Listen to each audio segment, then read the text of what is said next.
NEET is a game of time, ये बात तो सारे नीट एस्पिरेंट को पता है। तो मॉक टेस्ट देते टाइम कुछ स्टूडेंट का क्या होता है कि प्रिपरेशन तो अच्छा है, लेकिन जब मॉक टेस्ट दे रहा था तब क्या हुआ, टाइम मैनेजमेंट के कारण फिजिक्स का कुछ क्वेश्चन छूट जाता है, केमिस्ट्री का कुछ क्वेश्चन छूट जाता है। तो ये क्यों होता है, मतलब अगर तुम्हारा प्रिपरेशन अच्छा है फिर भी तुम्हारा टाइम मैनेजमेंट अच्छा नहीं है तो तुम्हारा क्या होगा, कुछ क्वेश्चन लास्ट में छूट जाएगा या फिर हड़बड़ी में तुम्हारा कुछ क्वेश्चन में सिली मिस्टेक हो सकते हैं लास्ट में, ठीक है। तो इसीलिए मैं आज का वीडियो में मैं तुम लोगों के साथ डिस्कस करने जा रहा हूँ कि कैसे तुम नीट के जब मॉक टेस्ट दे रहे हो या नीट एग्जाम में बैठोगे तब तुम कैसे तुम्हारा टाइम मैनेजमेंट कर सकते हो एंड स्पीड को इम्प्रूव कर सकते हो, ठीक है। तो देखो, NEET is a game of time, ये क्यों बोला जाता है इसको पहले समझो। 200 क्वेश्चन नीट में दिया जाता है, टाइम कितना होता है 180 मिनट। तो 180 मिनट जो टाइम होता है इसको मतलब तुम पूरा यूज़ नहीं कर सकते हो। तुम क्वेश्चन सॉल्विंग के लिए 180 मिनट तुमको पूरा नहीं मिलेगा। तो जो नेम रोल नंबर जो होता है ना, ये सब फॉर्मेलिटीज़ पूरा करने में तुम्हारा एटलीस्ट 10 मिनट चला जाएगा हॉल में, ठीक है। एंड उसके बाद आता है OMR। अगर अच्छे से OMR को फिलअप करना चाहते हो एंड OMR में अगर तुम कुछ गड़बड़ी नहीं चाहते हो तो OMR को फिलअप करने में तुम्हारा एटलीस्ट 20 मिनट्स लगेगा। तो इससे तुम समझ सकते हो कि तुम्हारा हाथ में 200 क्वेश्चन को सॉल्व करने के लिए टाइम रहता है 150 मिनट्स।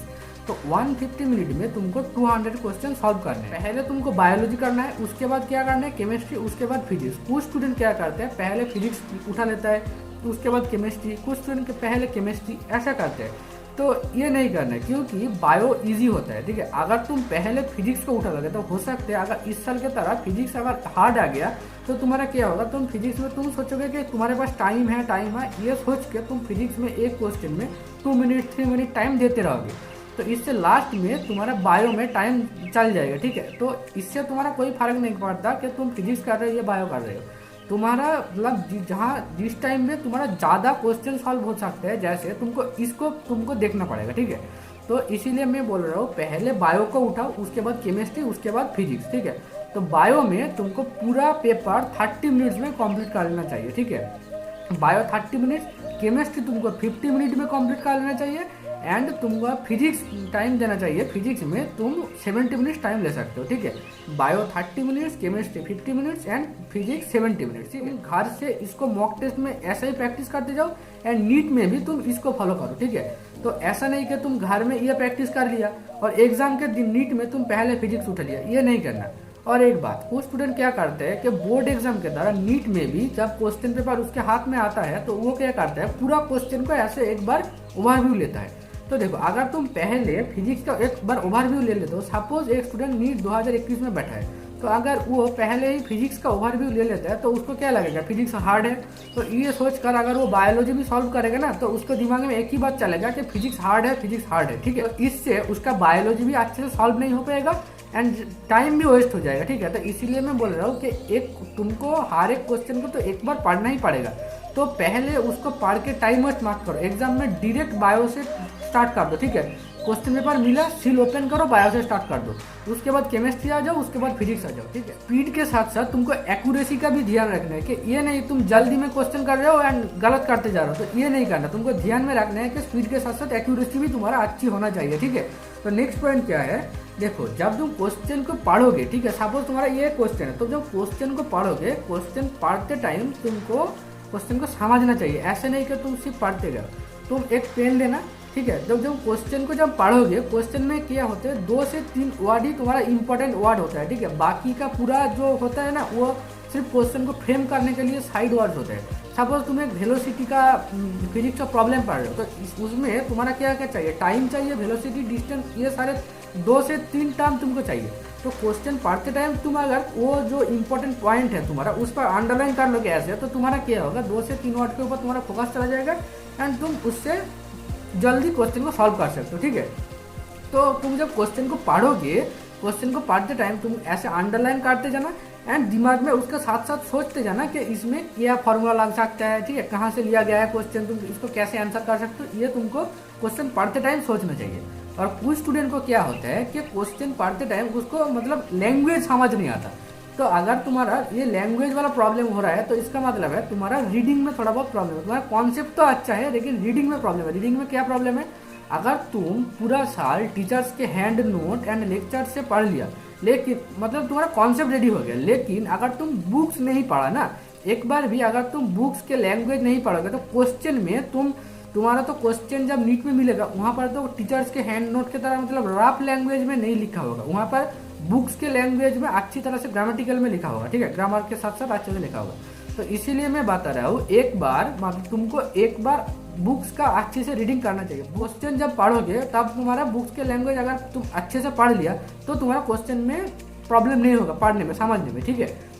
एंड उसके बाद क्या होता है, कुछ स्टूडेंट पढ़ाई के समय जब क्वेश्चन पढ़ता है तो correct, incorrect, which is not correct, ये सब वर्ड पे ध्यान नहीं देता, तो इसीलिए उसका गलत हो जाता है। तो ये मतलब स्पीड के बात नहीं, ये एक्यूरेसी की बात है, ठीक है। तो तुम स्पीड में जब पढ़ रहे हो तब ये बात को भी ध्यान में रखो कि तो मतलब जो नोट दिया है कि या नहीं, इनकरेक्ट है या करेक्ट है, ये बातों को ध्यान में रखो, ठीक है।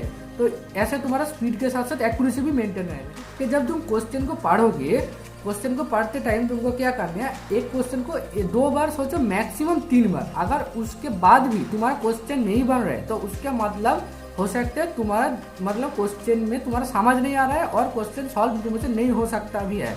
तो 3 बार के ज़्यादा सॉल्व करने की कोशिश मत करो, नेक्स्ट क्वेश्चन में मूव कर जाओ, ठीक है। तो देखो मैं तुमको एक एग्जांपल देता हूँ। सपोज तुम्हारा कोई जगह पर एक लॉक ऐसे फंस गया, ठीक है। तो अगर तुमको ऐसे तुम्हारा लॉक फंस गया, तुम इसको ऐसे ही खींचोगे तो ये जिंदगी भर में कभी भी नहीं निकलेगा।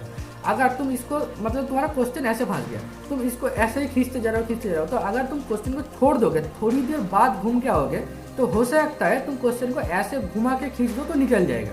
तो ऐसे तुमको करना है कि अगर 3 बार देखने के बाद भी तुम्हारा क्वेश्चन सॉल्व नहीं हो रहा है या फिर तुम्हारा दिमाग में क्वेश्चन का आंसर क्लिक नहीं हो रहा है तो उसको छोड़ दो और नेक्स्ट क्वेश्चन में मूव कर जाओ। लास्ट में अगर टाइम बचेगा तो उस पर आना फिर से, ठीक है। And next point practice. अगर तुम्हारा क्वेश्चन प्रैक्टिस घर में जितना अच्छा होगा उतना ही स्पीड तुम एग्जाम में मेंटेन कर पाओगे, ठीक है। तो प्रैक्टिस तुम एक दिन में ये स्पीड नहीं आ सकता, प्रैक्टिस करते करते करते करते तुम्हारा ये स्पीड इंप्रूव हो जाएगा, ठीक है। तो देखो प्रैक्टिस, और कुछ स्टूडेंट का क्या होता है, कुछ स्टूडेंट सोचता है कि घर में जब वो पहली बार प्रैक्टिस करेगा उसमें ही उसका मतलब बहुत अच्छा स्पीड आ जाएगा, उसेन बोल्ट वाला। तो ये नहीं होने वाला। जब तुम पहली बार प्रैक्टिस करोगे तब क्या होगा, वो तो तुम्हारा पहली बार है, उस टाइम तुम सीख रहे हो, ठीक है। तुम्हारा दिमाग में क्वेश्चन मतलब पूरा फॉर्मूला ऐसे सर्कुलेट हो रहा है, उसके अंदर से करेक्ट फॉर्मूला तुमको चुनना है, उसके बाद अप्लाई करना है। तो इसमें थोड़ा टाइम लगेगा, तुम्हारा दिमाग को हैबिचुएट होने में थोड़ा टाइम लगेगा। तो पहली बारी में तुमको एकदम से 1 मिनट में एक क्वेश्चन फिजिक्स में सॉल्व नहीं भी हो सकता, तो उसको लेकर परेशान मत हो, करते जाओ, धीरे धीरे एक दिन तुम्हारा स्पीड इंप्रूव हो जाएगा। इसीलिए बोल रहा हूँ कि प्रैक्टिस करते जाओ, टाइम बाउंड एंड प्रैक्टिस करना है, लेकिन ये भी नहीं कि तुम एक क्वेश्चन के लिए 1 मिनट टाइम लिया और नहीं सोच रहे हो तो नहीं हो रहा है तो एग्जाम मतलब तुम आंसर देख लिया, सॉल्यूशन देख लिया, ये नहीं करना। तुम घर में जब टाइम प्रैक्टिस कर रहे हो तब थोड़ा ज़्यादा टाइम लो, ये नहीं कि एक क्वेश्चन के लिए 30 मिनट टाइम ले लिया, ऐसा नहीं करना है, लेकिन थोड़ा बहुत टाइम लेके सोचते रहो घर में, ठीक है। प्रैक्टिस करते जाओ, एक दिन तुम्हारा एग्जाम में टाइम इंप्रूव हो जाएगा, टाइम मैनेजमेंट तुम अच्छे से कर पाओगे, ठीक है। और एक बात, अगर तुम्हारा कॉन्सेप्ट अच्छा होगा ना तब तुम्हारा टाइम मैनेजमेंट में उतना प्रॉब्लम नहीं होगा। तो इसीलिए तुमको क्या करना है, मैंने जो बताया ये तो तुमको फॉलो करना ही है। उसके साथ जो मेन पॉइंट है कॉन्सेप्ट। तो अगर तुम अच्छे से पढ़ लोगे एक चैप्टर को, एक कॉन्सेप्ट को, एक थ्योरी, एक फार्मूला, अगर तुमको सारे बात अच्छे से पता होगा, सपोज तुम एनसीईआरटी बायोलॉजी पकड़ लो, ठीक है। तो अगर बायोलॉजी का हर वर्ड, हर चैप्टर, हर लाइन तुम्हारा दिमाग में अच्छे से रिवीजन हो गया, कंप्लीट हो गया, तो जब तुम क्वेश्चन को पढ़ोगे तब तुम्हारा दिमाग में क्लिक हो जाएगा, ठीक है। तो इसीलिए तुम जितना अच्छा तुम्हारा कॉन्सेप्ट होगा, जितना अच्छा तुम्हारा रीडिंग होगा, जितना अच्छा तुम्हारा रिवीजन होगा, उतना ही अच्छा तुम्हारा स्पीड होगा, ठीक है। इसीलिए बता रहा हूँ कि कॉन्सेप्ट को ज़्यादा ध्यान दो। अगर तुम्हारा कॉन्सेप्ट हो गया ना तो तुम थोड़ा बहुत क्वेश्चन कम भी प्रैक्टिस कर लोगे घर में, तब भी तुम्हारा स्पीड इंप्रूव हो जाएगा। तो मैंने भी ये देखा कि पहले मैं जब मेरा कॉन्सेप्ट उतना अच्छा क्लियर नहीं था तो मैंने बहुत सारा बुक से क्वेश्चन प्रैक्टिस करता था, ये वो करता था, लेकिन मेरा मार्क्स वही 500 के आसपास रहता था। लेकिन जब मैं फिजिक्स वाला यकीन बैच में आया तो फिजिक्स वाला में मेरा कॉन्सेप्ट अच्छे से क्लियर हो गया। उसके बाद मैं सिर्फ डीबीपी करता था, ठीक है। तो लास्ट ईयर मैं यकीन से बहुत ज़्यादा प्रैक्टिस किया था, लेकिन फिर भी मेरा मार्क्स नहीं बना। टाइम मैनेजमेंट भी मेरा प्रॉब्लम हुआ था उस साल। तो ये क्यों हुआ था, इसका मेन कारण था कि मेरा कॉन्सेप्ट प्रॉब्लम था। कॉन्सेप्ट में प्रॉब्लम अगर होगा तो तुम जितना मर्जी प्रैक्टिस कर लो, तुम्हारा स्पीड नहीं बढ़ेगा। इस साल क्या हुआ, फिजिक्स वाला के साथ मेरा कॉन्सेप्ट क्लियर हो गया था, इसीलिए अगर मैं थोड़ा लेस क्वेश्चन में प्रैक्टिस कर लो तो मेरा स्पीड में उतना कुछ डिफेक्ट नहीं होगा। ओएमआर फीलिंग, ओएमआर फीलिंग तुम्हारा मोस्ट इंपॉर्टेंट है, ठीक है। अगर तुम पूरा एग्जाम अच्छे से दे दिया लेकिन तुम्हारा ओएमआर फिलअप में गलत हो गया तो तुम्हारा पूरा एग्जाम बर्बाद हो गया। तो ओएमआर फीलिंग तुमको बहुत अच्छे से करना है। तो मैंने पहले ही बता दिया कि ओएमआर फीलिंग में तुमको एटलीस्ट 20 मिनट्स ओएमआर फीलिंग के साथ तुमको पकड़ लेना है, ठीक है, कि तुमको ओएमआर फीलिंग में 20 मिनट्स लगने वाला है। तो आप देखो कुछ स्टूडेंट एंड कुछ टीचर भी ऐसे बोलते हैं, कुछ यूट्यूबर ऐसे बोलते हैं कि तुम एक क्वेश्चन मतलब क्वेश्चन पेपर में तुम एक क्वेश्चन को देखोगे, उसको टिक करोगे, उसके साथ ओएमआर में सपोज तुम 1 नंबर का क्वेश्चन पकड़ लो, तो 1 नंबर का क्वेश्चन का आंसर है बी, तो तुम क्वेश्चन में बी में टिक करो एंड ओएमआर में बी में छोटा सा पॉइंट बनाते जाओ एंड उसके बाद तुम ऐसे 180 क्वेश्चन में पॉइंट बनाते जाओ एंड लास्ट में तुम फिर से आके उस पॉइंट को अच्छे से बबलिंग करो। तो ये one of the most wrong way, ठीक है, ओएमआर फिलअप करने का ये रॉन्ग वे है। मेरा एक फ्रेंड ये किया था इस साल एंड उसका मार्क्स आया है 518। तो ये तो होना ही था ना, क्योंकि वो क्या कर रहे हैं, ओएमआर को मतलब डबल टाइम लग रहा है। एक बार तुम ओएमआर में ऐसे छोटा सा बबलिंग करोगे, उसके बाद फिर से वहाँ पर घूम के आके मतलब अच्छे से बबलिंग करोगे, तो एक ही बार में बबलिंग कर लो ना। और ये भी नहीं करना कि एक क्वेश्चन कर रहे हो एंड ओएमआर बबलिंग करो, एक क्वेश्चन करो ओएमआर बबलिंग करो। तो इससे क्या होगा, तुम एक बार इधर देखोगे, एक बार उधर देखोगे, एक बार क्वेश्चन पेपर, एक बार ओएमआर सीट, तो इससे तुम्हारा कॉन्सेप्ट भटक जाएगा। एंड क्या होगा, ओएमआर में उतना सारा बाबल्स होता है, तो उतना सारा बाबल्स देख के तुम्हारा मतलब 1 से जगह 2 मतलब 1 की जगह तुम 2 वाला क्वेश्चन में बबलिंग कर सकते हो, ये तुम्हारा हो सकता है। तो बेस्ट वे क्या है, फिजिक्स सॉल्व कर लो, फिजिक्स का ओएमआर फिलअप कर लो, केमिस्ट्री सॉल्व कर लो, केमिस्ट्री को ओएमआर फिलअप कर लो, बायोलॉजी सॉल्व कर लो, बायो को ओएमआर फिलअप कर लो, ठीक है। तो ये तुमको फॉलो करना है। एंड एक बार तुम पहले बायो किया, बायो का ओएमआर फिलअप कर दिया, केमिस्ट्री किया, केमिस्ट्री का ओएमआर फिलअप कर लिया, फिजिक्स किया, फिजिक्स का ओएमआर फिलअप कर लिया। एंड लास्ट जो 10 मिनट जब तुम्हारा बचेगा ना, तो लास्ट 10 मिनट के पहले तुम्हारा जितना सॉल्व किया हुआ क्वेश्चन है उसका ओएमआर फिलअप हो जाना चाहिए। सपोज तुम्हारा 10 मिनट्स बचा है एंड तुम्हारा 5 क्वेश्चन अभी भी बचा है, ठीक है, अगर तुम अभी भी उसको टच नहीं किया, सॉल्व तुम उसके बाद करोगे, तो 10 मिनट्स में तुम्हारा 5 क्वेश्चन सॉल्व तो हो जाएगा, लेकिन तुम्हारा 20 ओएमआर तब भी फिलअप करना बाकी है। तो तुम लास्ट 10 मिनट में तुमको पहले वो 20 क्वेश्चन का ओएमआर फिलअप करना चाहिए, उसके बाद लास्ट 10 मिनट्स में तुम एक क्वेश्चन करोगे, उसका ओएमआर फिलअप करोगे, ठीक है, ऐसे तुमको करना है। तो जो बताया मैंने उसको फॉलो करते जाओ अच्छे से, कि ओएमआर को अच्छे से फिलअप करना, कॉन्सेप्ट पे ध्यान देना, स्पीड के साथ साथ एक्यूरेसी के ऊपर भी ध्यान देना चाहिए तुमको, ठीक है। घर में जितना ज़्यादा प्रैक्टिस करोगे उतना अच्छा तुम्हारा स्पीड बढ़ेगा। एंड क्या बोला कि बुक्स के लैंग्वेज के साथ साथ तुमको पढ़ना पड़ेगा। अगर तुम बुक्स नहीं पढ़ोगे, सिर्फ class notes and rough language है तुम सिर्फ समझ लोगे, तो एग्जाम में हो सकता है तुम्हारा दिक्कत आ सकता है, करेक्ट इनकरेक्ट, ठीक है, ये वाला जो वर्ड होता है which is correct which is not correct, इस पर ध्यान दो। क्वेश्चन पढ़ते समय टाइम क्वेश्चन को अंडरलाइन करते जाओ, जो मेन डाटा दिया है उसको सेग्रीगेट कर लो एंड उसके बाद सॉल्व करो। और एक क्वेश्चन को 3 बार से ज़्यादा मत सोचना, ठीक है, इसमें तुम्हारा क्या होगा, टाइम ज़्यादा लग जाएगा।